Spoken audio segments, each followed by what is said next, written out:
그 자네는 누구인가? 내 이름은 루난 허리케인이죠. 이해 못하시면 당신은 건전한 삶을 살고 있다는 증거이니 자랑스러워하시길 바랍니다.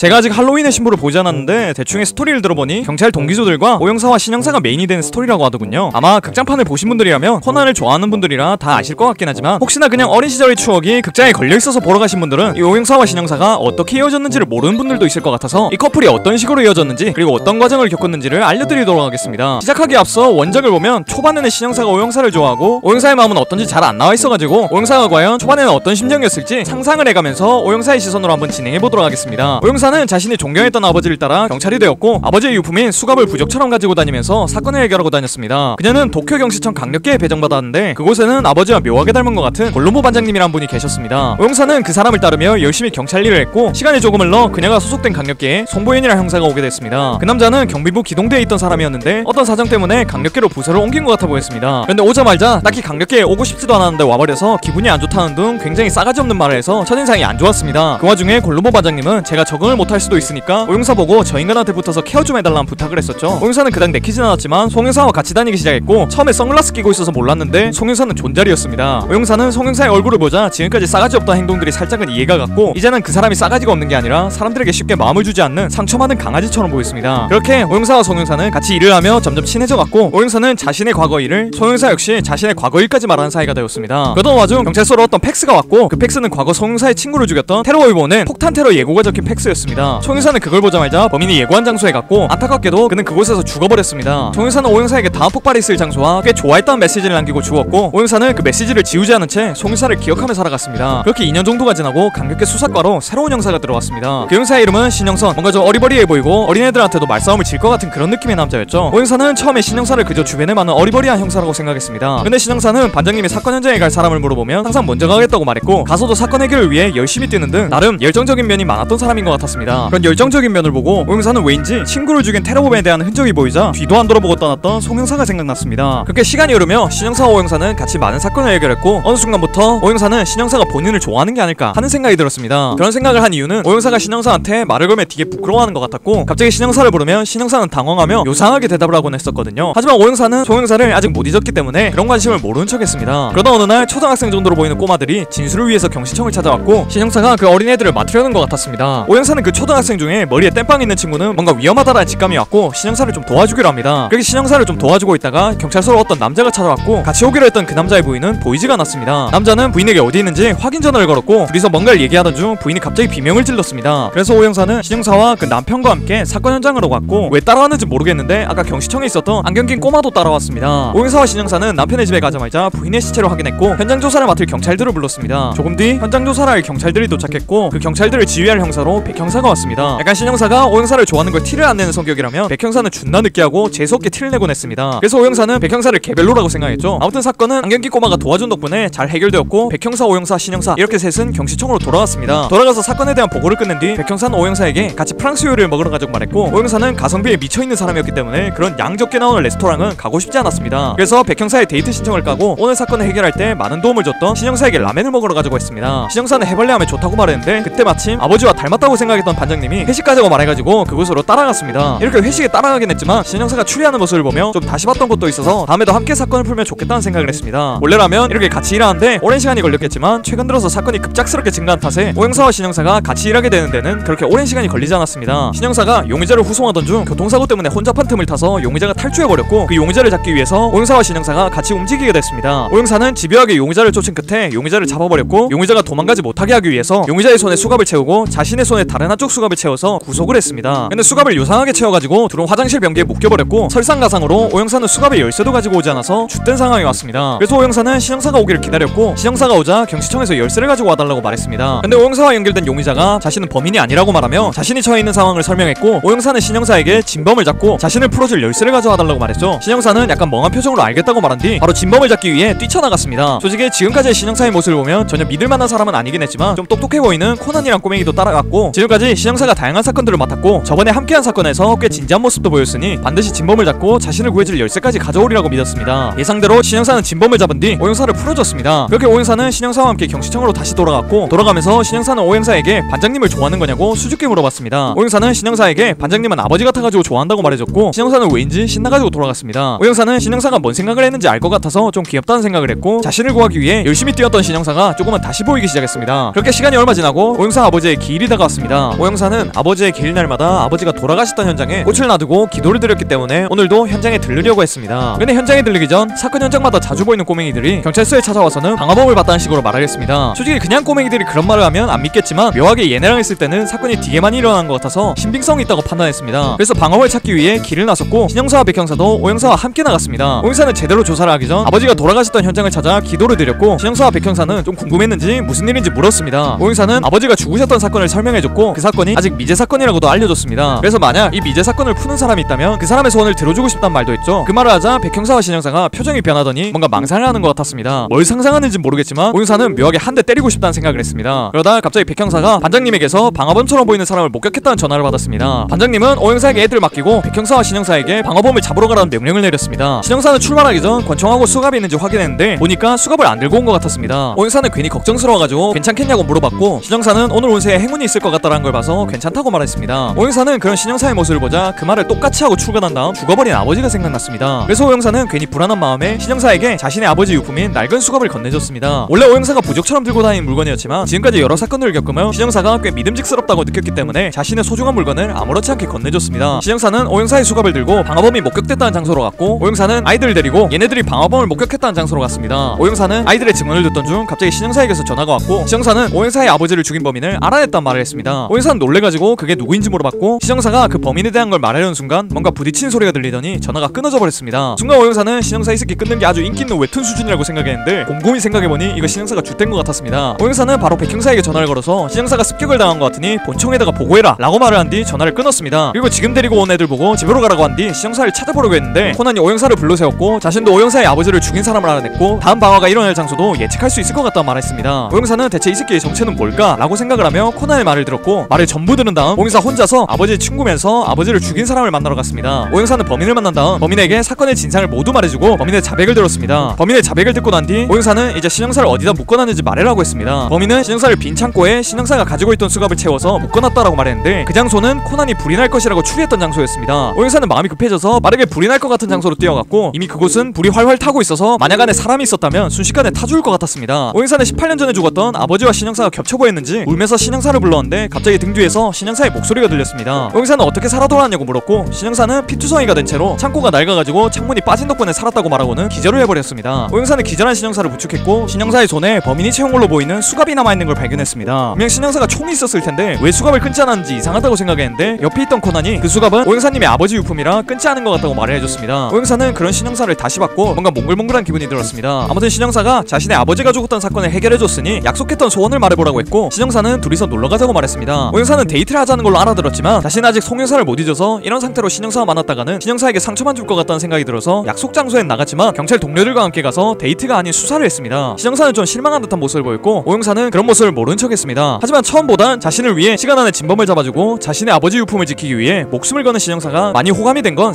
사실이었습니다. 영상이 너무 길어질 것 같으니 오늘은 여기서 끊고 다음 편에서 더 이어주도록 하겠습니다. 오형사가 신형사의 데이트 신청 소원을 창렬로 메꿔버린 뒤 며칠이 지났고 신형사와 오형사는 마약 밀매를 하고 있던 용의자를 후송하기 위해 같이 열차에 타게 됩니다. 신형사는 저번에 오형사에게 데이트 신청을 했지만 오형사가 눈치가 없는 건지 없는 척 하는 건지 모르겠는데 데이트 장소에 다른 동료 경찰들을 끌고 와서 수사를 같이 하는 바람에 데이트가 망해버렸고 그 이후로 아무런 진전도 없는 상태였습니다. 신형사는 너무 답답한 나머지 교통순경인 유미씨한테 어떻게 하면 좋을지 상담을 했고 유미는 이럴 땐 변학으로 가져야 한다는 소리를 했습니다. 유미는 신형사에게 오형사 같은 여자한테는 직구로 들이대면 안 된다고 변학으로 한번 써보자는 말을 하네요. 지금 안 그래도 롯데 개못해가지고 개빡치는데 왜 갑자기 야구 소리 하는지 모르겠.